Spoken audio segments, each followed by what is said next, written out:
This episode is brought to you by Amazon Prime. There's nothing sweeter than baking cookies during the holidays. With Prime, I get all my ingredients delivered right to my door, fast and free, no last-minute store trips needed.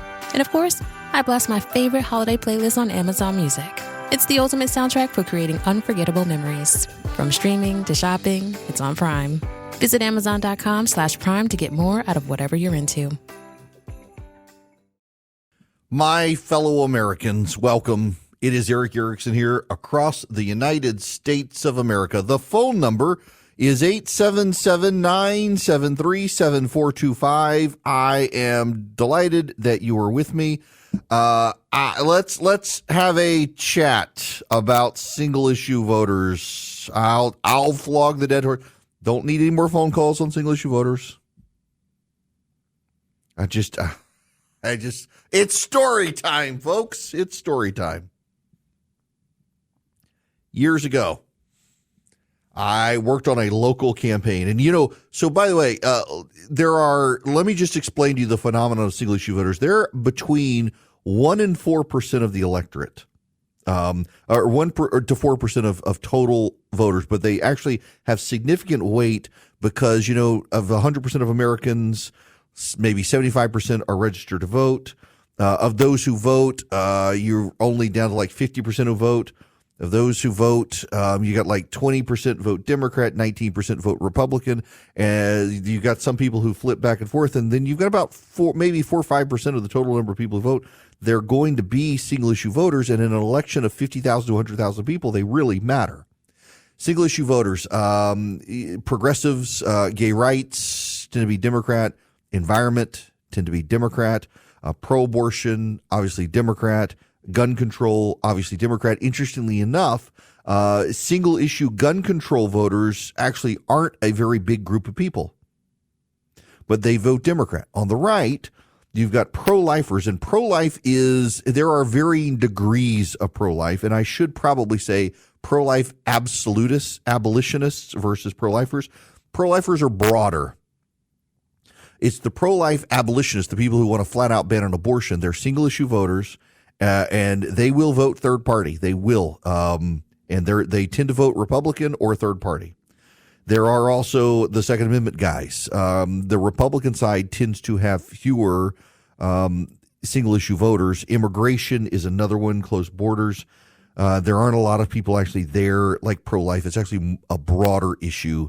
When I say pro-life single issue voters, I'm really talking about the abolitionists. They want to abolish abortion in the United States. They are a single issue set of people. And they're very upset with Trump. And the problem for Trump is actually they are a significant portion of the Republican base, enough that in a 50 to 100,000 person decided election, they can shift the election. It's why he needs to do some damage control. The local political landscape has more single issue voters than the national landscape, because you have pro-life voters at the local stage. I don't care that your city council has nothing to do with abortion. If you're not pro-life, I'm not voting for you. You've got the Second Amendment voters. I don't care that you have no control over the Second Amendment. If you don't support gun rights, I'm not voting for you. I need to see your NRA endorsement. Happens at the local level. Ran a race. Y'all, and I'm going into this with I am confessing my sins. I am confessing my sins. I have had to ask God himself to forgive me for this. Cannot believe I'm telling all this story. Okay, so when I got started running campaigns, there's a county near me that will go nameless, had a landfill, and it was unlined. I did not know this until the time. In fact, the county I'm in had has an unlined landfill. So there are lined and unlined landfills. A lined landfill has a liner at the very bottom. It's a durable liner onto which then dirt is placed so it can't be torn before the trash is piled up. And as trash breaks down and liquids generate, it doesn't then flow into the water system. And there are pumps in place, and pumps for methane and pumps for the liquid to get it out and treat it. There are unlined landfills. They don't have the liner. And as things begin to break down and corrode, the liquids then trickle down through the earth into the water system. And while the ground works as a very powerful natural filter, there are still contaminants that can leach into the water system. And years ago, the federal government changed rules, and you could no longer have a lined landfill or an unlined landfill. So this county is having a big issue with its local government on shutting down their unlined landfill and putting in a lined landfill. It's too expensive to dig up all the trash on the existing one, do environmental rehab, and line the existing one. So we need a second landfill. And it became a huge issue because they stink. You got problems. It degrades property values in the area. So I was running a guy for the county commission over there. And support or not support of the landfill was a big issue. The business community supported it. And the people who lived outside that area of the county largely supported it. Good for the county, good for business, good to have our own landfill, not have to be dependent on everyone else. The people in the area obviously did not want a second landfill. So we used volunteers. He was in a district that was not with the landfill, but near it, adjacent to it. Stretched far enough south that there were a lot of people who were fine with the landfill. We used volunteers, and we knocked on doors. How do you feel about the landfill? I'm opposed to it. Okay, this guy's opposed to it. How do you feel about it? Oh, I think it's fine. Okay, this guy's fine. So when the candidate went door to door, we had a list. How do you feel about the landfill, sir? Well, as a matter of fact, I believe we need people in this district who are going to be affected by it to be able to have a say in what happens with the landfill. And I believe that you need a say in the landfill, and I'll be your voice on the landfill. But what's your position on the landfill? This guy's against it. I don't know that we need a landfill. We've already got one, and the county over has a lined one, and we can use that one. Yes, sir, you got my vote. Next guy, how do you feel about the landfill? This guy says here that he supports the landfill. Well, sir, I think there's an economic opportunity to have a landfill in our look at the county over. They're leasing out their landfill. If we lease out our landfill, we could have an economic generation, and we could even clean up the old landfill and get rid of the old landfill. All right, you got my vote. Oh my gosh, it was we had a ready, set, as nebulous as could be. He actually supported the landfill. But he didn't want to say it to the people who didn't support, so it lied through his teeth. And we had it all. He was knocking on someone's door. Before he knocked on that door, we had a volunteer who would ask that person how they stood on the issue. There was one house, I remember, where it was split. I can't remember if the husband or the wife. One of them supported it and one of them didn't. And they had two sides in the yard, one for it, one against it. Of course, he knocks on that door, and I was the guy who was like, no, sirree, Bob, you should not knock on that door. He knocked on the door. Had them both there. And he actually did like group therapy with them. It was very, very funny. He wound up having a substantive conversation with them on the pros and the cons. And the conversation went on so long that I don't think either one of them knew what he stood on, but it helped clarify in their minds, the husband and wife, what they actually did and didn't think about the issue. And I think they wound up both deciding it wasn't that big of a deal. But you've got to treat single issue voters differently is the moral of the story. You can call and you can say, I don't like them and they're destroying the country and they're going to get Kamala Harris elected if they hold this line. But, with the exception of like the most dogmatic ones, you can persuade them. And the persuasion is not to bully them and tell them they're going to destroy the world and get a progressive elected and all that stuff. They know. What you don't understand is they view Donald Trump now as progressive too. What you have to do is say, hey, listen, I know this is a big issue, but it's a broader issue, I think, than Donald Trump saying what he said about Florida. Because and I know Clarence Thomas is getting close to retirement age. Do you want to take the chance that he holds on for 4 more years? Look at what happened to Antonin Scalia. Who do you want to pick his replacement? Because you got the end of Roe thanks to Clarence Thomas. What happens if he's replaced by someone bad with Kamala Harris? And I know you feel like Donald Trump betrayed you on this issue yesterday, but he's the one who appointed the justice to get rid of Roe v. Wade. And he's surrounded right now by the same people who advised him then, and they'll advise him in the future. And look what you got there. And think about Kamala Harris rounding up these pro-lifers who prayed at abortion clinics and throwing them in jail. Merrick Garland did it in the Biden administration. Kamala Harris will keep doing it. Donald Trump not only won't enforce the FACE Act, he'll pardon the people already in jail and let them out. Are you really willing to risk that grandmother being in prison in her poor condition because Kamala Harris gets elected? How is it pro-life to let that lady die in jail?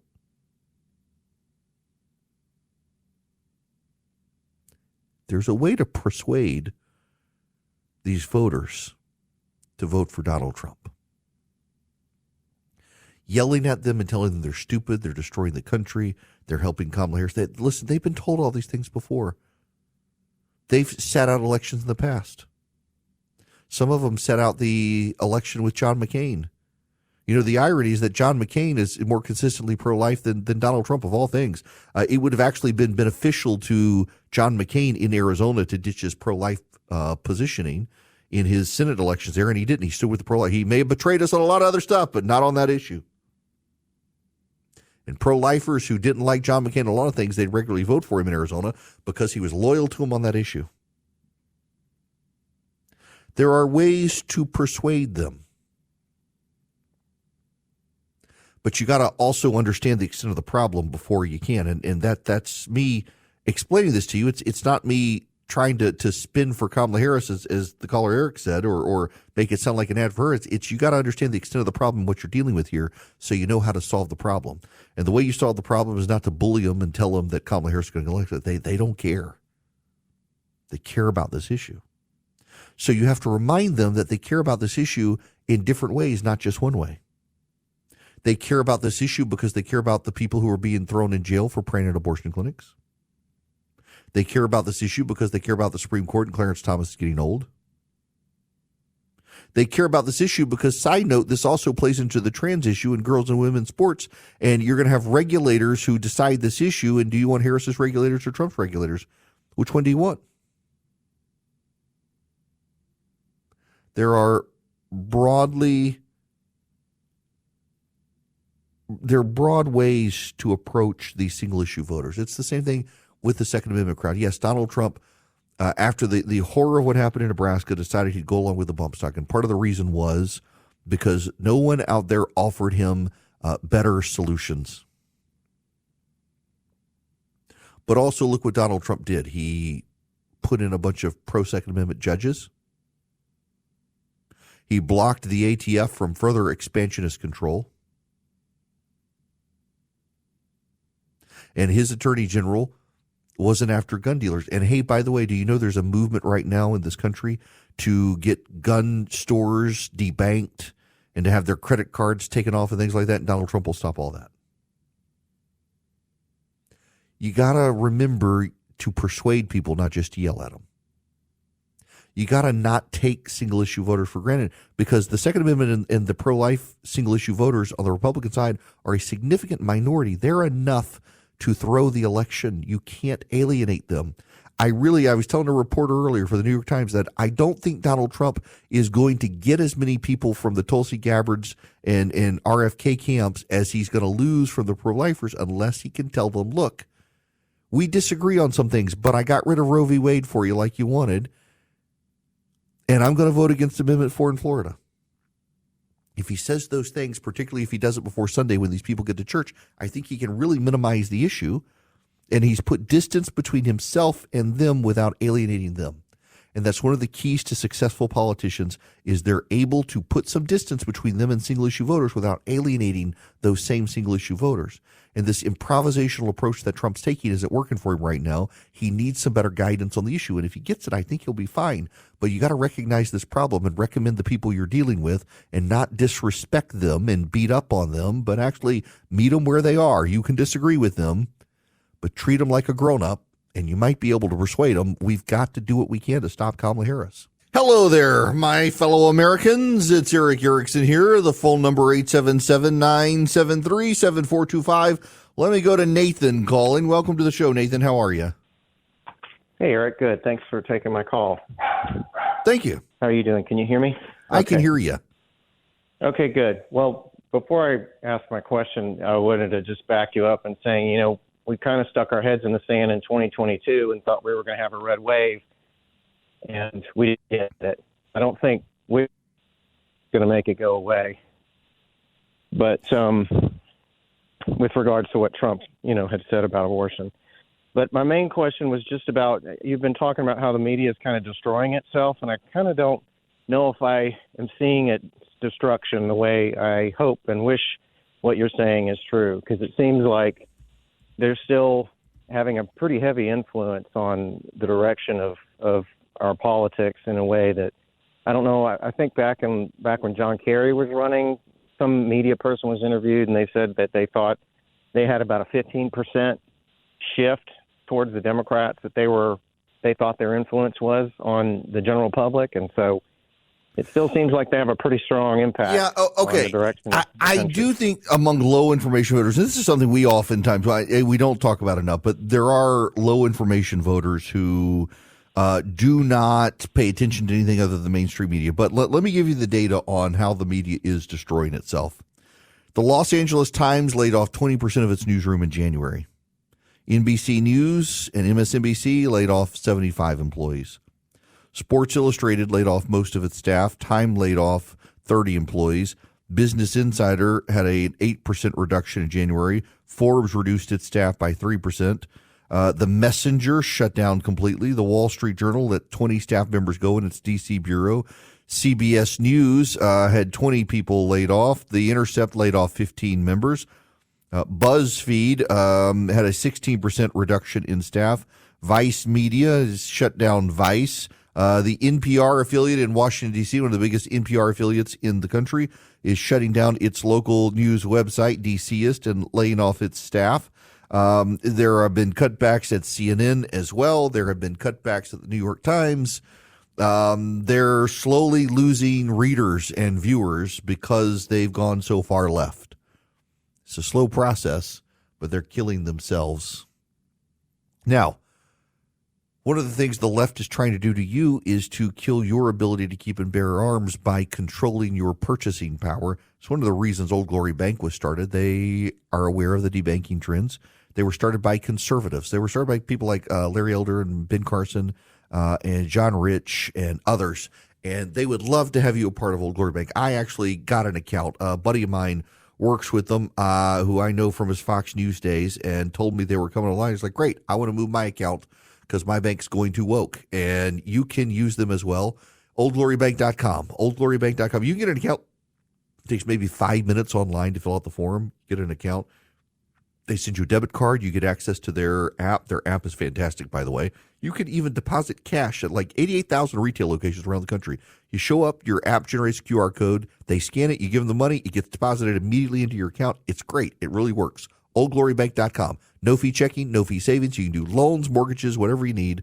OldGloryBank.com. Start a relationship with them today. Member FDIC, equal housing lender. Terms and conditions apply. Welcome. It's Eric Erickson here. Glad to have you with me. The phone number this open line Friday is 877-973-7425.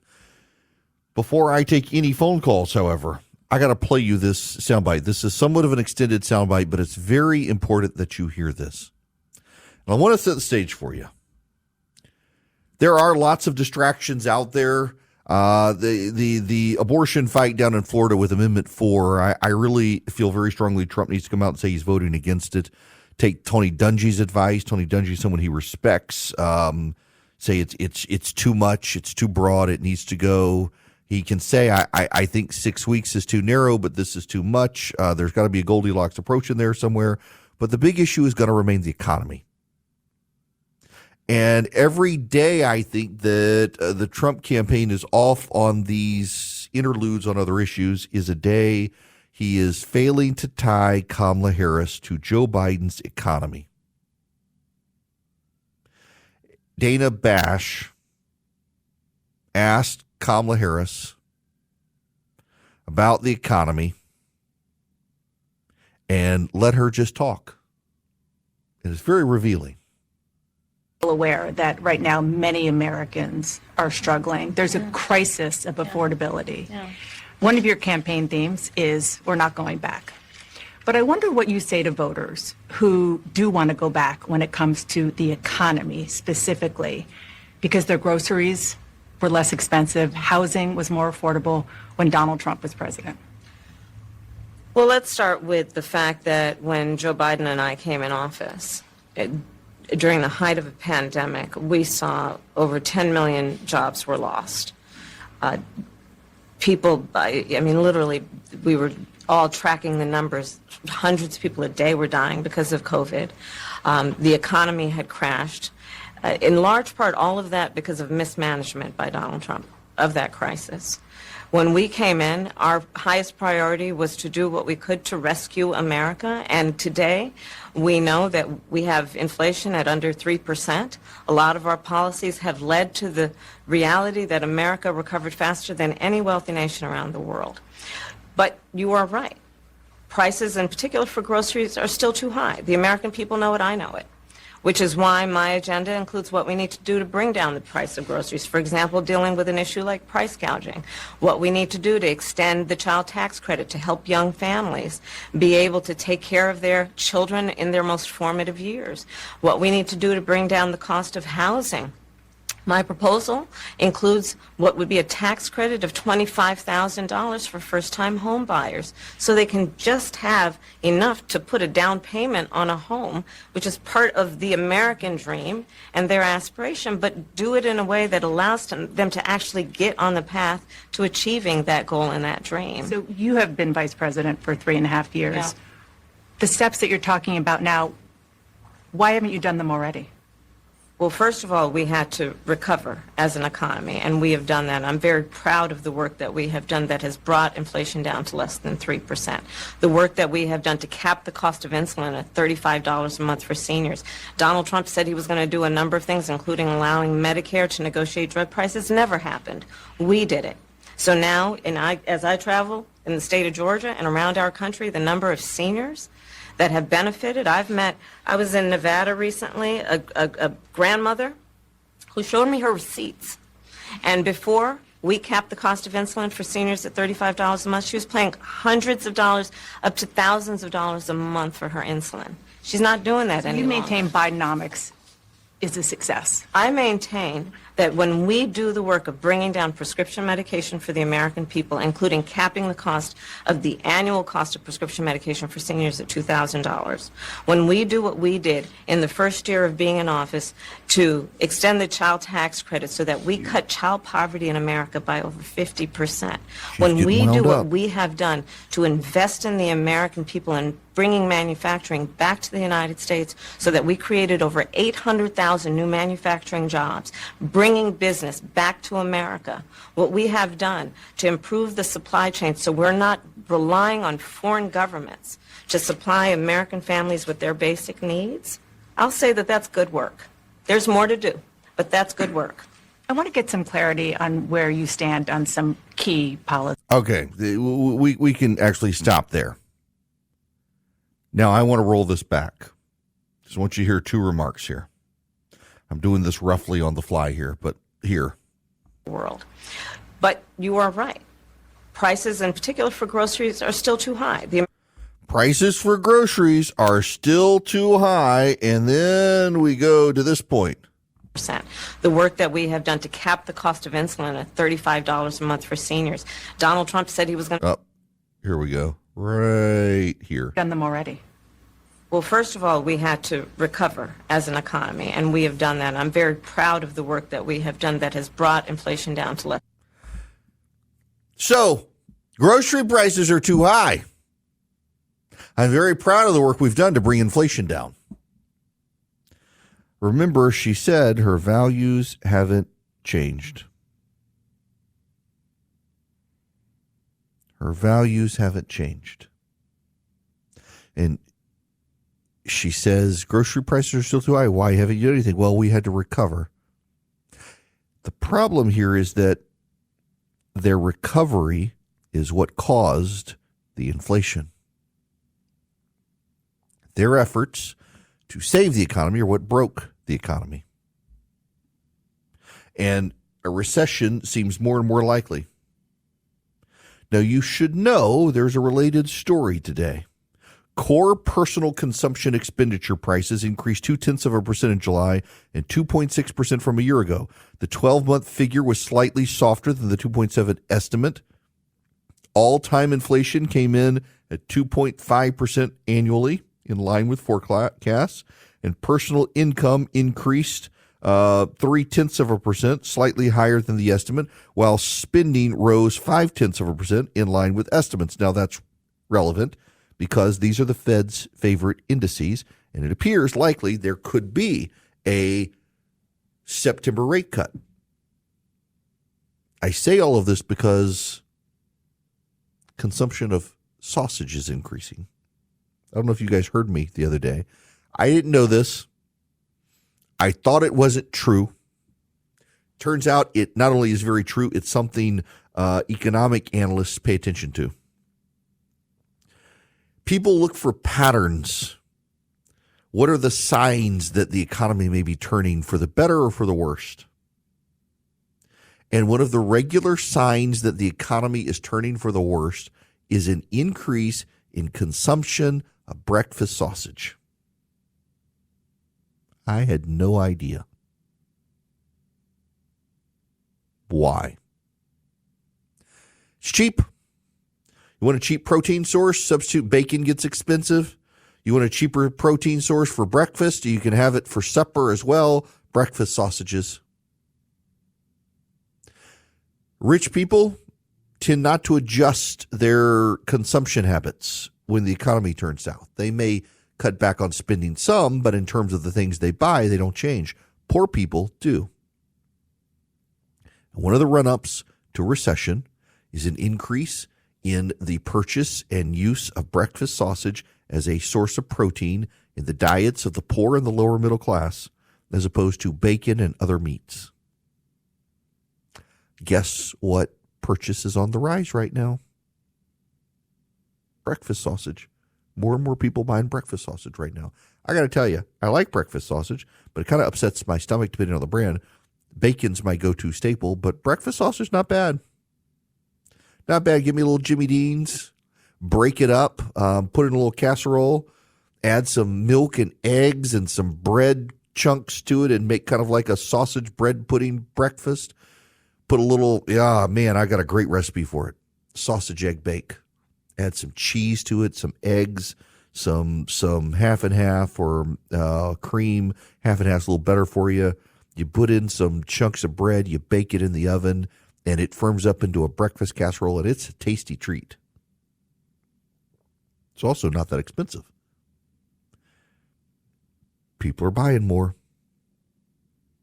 Kamala Harris wants to defend the Biden-Harris economy. Kamala Harris says Bidenomics is working. Kamala Harris says out of one side of her mouth, grocery prices are too high, and out of the other side of her mouth, say we contained inflation. Which is it? It's the economy, stupid, as James Carville once said. It's the economy. And the economy of the United States is not doing well. Because the economy is not doing well, it is worth it for Donald Trump to remind people, and the media is in full spin, by the way, that the economy is recovering. These are the people who told you that jobs were fantastic in this country until they were revised downward. Jobs aren't great right now. Jobs aren't great. Your 401k may be doing okay, but jobs aren't great. The economy does not appear to be doing well. And the problem here is Kamala Harris is Joe Biden's heir apparent. I need to caution Trump supporters and the Trump campaign. God bless you. Good luck. Focus on the economy. Focus on the economy. Don't focus on abortion. Focus on the border for sure, but you can tie the border into the economy. Illegal immigrants taking more jobs away from legal residents of the United States, and they're driving up the costs in cities with crime, healthcare, public services, police. That affects the economy overall and your taxes. There are all sorts of tie-ins here, but it's the economy. It's the economy. Continues to be the economy. With this sort of economy, Trump should be able to win. But to win, he needs to stay focused, and that's hard for him to do. But these fights over abortion, they do nothing but alienate core portions of his base. The economic fight reminds those portions, you got to vote for him to get a better economy, get a better job, get more money and lower grocery prices. Focus on the economy. Please, sir, please focus on the economy. Now, let me go to Christian. You'll be the last caller today. Christian, welcome to the show. How are you? I'm fine. How you doing, Eric? Good. What's going on?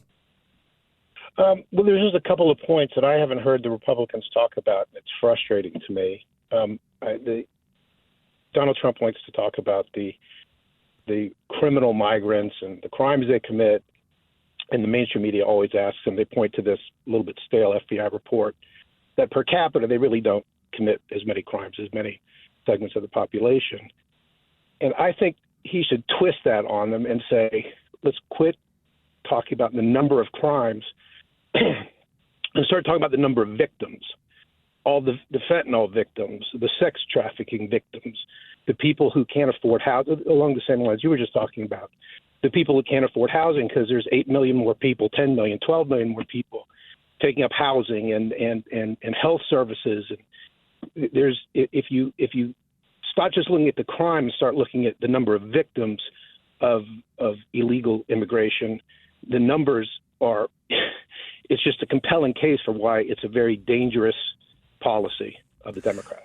That's so well said, Christian. And you're right. There is a way to talk about the victims. A buddy of mine, though, does make a point that when the Democrats like to trot out, well, they are less likely to cause crime, the per capita crime.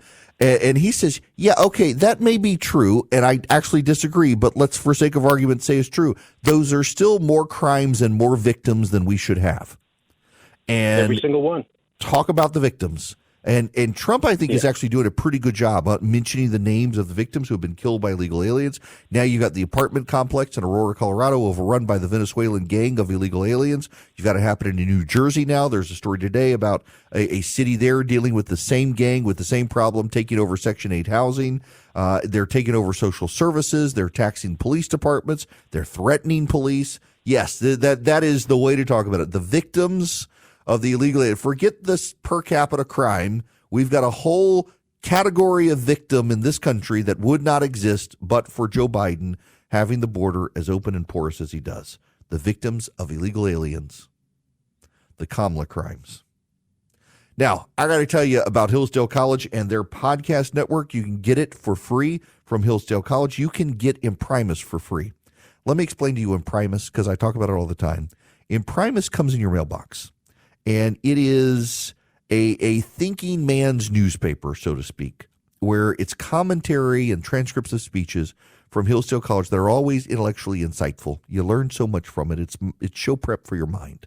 On top of that, you can get free classes from Hillsdale. They've got one on the Constitution. You know, I studied con law in undergrad, went to law school. My best grade in law school was con law, got a 98% in con law. Highest grade. My class. I love con law. I learned stuff from Larry Arnn and his class on the Constitution that I thought I knew and didn't fully appreciate. It's been fantastic. It's completely free. All of this is free. It's part of Hillsdale College's mission. You go to ericforhillsdale.com today. ERICK. ericforhillsdale.com. You can sign up with Hillsdale College. You get all of this amazing stuff. Their podcasts, their classes, their Imprimis, so much more, completely free. Just build a relationship. All you got to do is go to ericforhillsdale.com, ERICK, ericforhillsdale.com, sign up with Imprimis, and you sign up with Hillsdale, you'll get Imprimis for free, the podcast, so much more, ericforhillsdale.com. Greetings, welcome. It's Eric Erickson here. I hope you guys are ready for a great 3-day weekend. I can't wait to sit in my hot tub and watch football. Lots and lots and lots of football. Side note, if you have an iPhone, sorry, Android users, I apologize. I'm sure there's equivalent, but if you have an iPhone, Apple has now a sports app. If you go to your app store, you can get the sports app from Apple. And it is so easy to use, and it just shows you like the scores of the games and what time they come on. So you open the app and it'll show you like Sunday night, the LSU game starts at 7:30. Here's the network. Here's the score. Here are the stats. If you've got a game happening live, it gives you unbelievable stats. Very easy to keep up with it. One thing that I wish that it did, in fact, I'm going to do this because maybe they've updated it since I got in today, because they originally didn't have football, and as of today, they now have college and professional football. So like I can see tonight at 7, there's going to be the Oklahoma Temple game, and it gives you the betting odds, it gives you the conference, it gives you the standing, which is fantastic. Now, my question is, does it have by any chance golf? It does not have golf. Scotty Scheffler has taken the lead at the tour tournament, the tour championship. He is, 17 under right now. Schauffele is 11 under. Sam Burns, 10 under. Wyndham Clark, good guy, Wyndham Clark, 10 under. Colin Morikawa, 10 under. Not a lot of people were there yesterday. There were some terrible storms in the metro Atlanta area that I think turned some people off to going to the tour championship yesterday. A buddy of mine said, you should come by. There's nobody here, but you still had to buy a ticket, and the tickets were pricey, so I didn't go in. They've revised this course. I'll be watching that this weekend, and I'll be watching college football because the Clemson-Georgia game is tomorrow at noon. My kid, who's not a big football person, but now she's in college, she's like, Dad, can I bring friends over to the house to watch the football game? So college football starts at noon tomorrow, officially, with Georgia and Clemson.